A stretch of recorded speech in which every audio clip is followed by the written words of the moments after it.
महाराज जी, इतनी कम उम्र में आप यहाँ पर आज सन्यासी बन गए हैं, नागा साधु बन गए हैं। हेलो। अब सब गुरु जी की कृपा है। मेरे माता पिताओं ने बस जब मैं 6 महीने का था तभी धूने पर चढ़ा दिया। संगम नगरी प्रयागराज में लगने वाले महाकुंभ में देश विदेश से हजारों साधु संत आ रहे हैं। आखिर महाकुंभ मेले के दौरान साधु संत एक प्रमुख भूमिका जो निभाते हैं, जो भक्ति और तपस्या की भावना का प्रतीक है। उनकी उपस्थिति मेले में एक रहस्यमयी परत जोड़ती है, जो तीर्थयात्रियों और पर्यटकों को समान रूप से आकर्षित करती है। इसी तरह से आज सबकी निगाहें खींच रहे हैं 15 साल के ये नागा साधु। ये तन में भभूत लगाए प्रयागराज पहुंचे।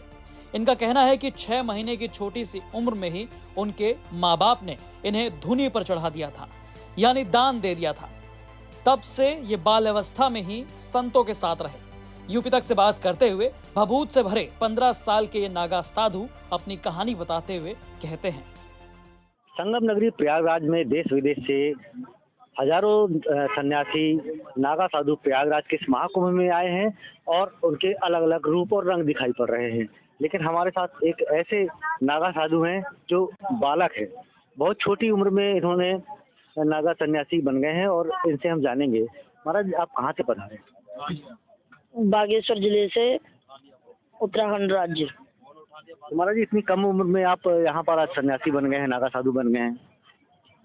हेलो। अब सब गुरु जी की कृपा है। कितनी उम्र है आपकी? 15 वर्ष। तो बाल्य जीवन में कैसे आ गए आप यहाँ? मेरे माता पिताओं ने बस जब मैं 6 महीने का था तभी धूने पर चढ़ा दिया। और धूने पर चढ़ाना क्या होता है? यानी दान कर देना। आपको दान कर दिया? हाँ जी।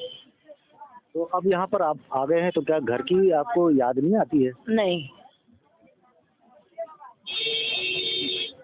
और पढ़ाई भी करते हैं आप? हाँ जी, करता हूँ पढ़ाई, कक्षा 8 में। किस किस चीज़ की पढ़ाई करते हैं? सारे विषय, हिंदी, इंग्लिश, गणित, सामाजिक विज्ञान सारे विषय। जब महाराज जी, दिनचर्या क्या होती है आपकी सुबह से? मैं सुबह 4 बजे उठता हूँ, फिर नहा धोकर पूजा पाठ करता हूँ, फिर उसके बाद स्कूल जाता हूँ। इस साधु संतों का कितना प्यार मिलता है? बस आप बाल रूप में हैं अभी। बहुत ही प्यार मिलता है। बिल्कुल अपनापन लगता है। हाँ जी। अच्छा, ठंड नहीं लगती आपको? नहीं। आपने अपने शरीर में धुनी लगाई हुई है, तो धुनी क्या है महाराज? ये भस्म है। ये सबसे पहले शिव जी ने लगाई थी, इसीलिए लगाते हैं। तो इससे क्या ठंड नहीं लगती? नहीं लगती है ठंड। अंदर की शक्ति जो है। हाँ जी, उस अंदर की शक्ति इस ठंड को काबू करती है। भक्ति में ही शक्ति है, ये कहा जाता हाँ है। जी। महाराज, आप भक्ति में लीन रहते हैं, तो कोई आप भक्ति गीत सुनाएंगे? हाँ जी।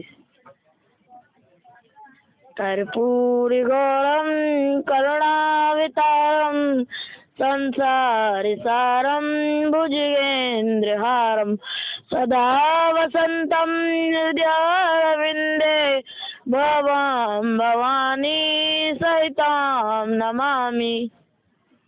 महाराज, ये जो पूजा पाठ आप कर रहे हैं बचपन बाल अवस्था से, क्या उद्देश्य है महाराज? बस सनातन धर्म की रक्षा ही उद्देश्य। आपको बता दें कि नागा साधुओं का इतिहास बहुत पुराना है। विरासत के साक्ष्य मोहनजोदारो के सिक्कों और चित्रों में पाए जा सकते हैं, जिनमें नागा साधुओं को पशुपतिनाथ रूप में भगवान शिव की पूजा करते हुए दिखाया गया। नागा साधु सन्यासी हैं जो अपनी गहन आध्यात्मिकता, प्रथाओं और सांसारिक संपत्तियों के पूर्ण त्याग के लिए जाने जाते हैं। इसी पूर्ण त्याग को करते हुए ये 15 साल के नागा साधु धर्म आस्था का प्रचार महाकुंभ में कर रहे हैं।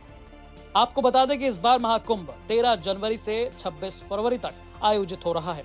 इस मेले में न सिर्फ भारत बल्कि विदेशों से भी हिंदू धर्म में आस्था रखने वाले श्रद्धालु पवित्र नदी संगम में डुबकी लगाने के लिए इकट्ठा होंगे। इस दौरान 6 शाही स्नान की तिथियां पड़ रही हैं।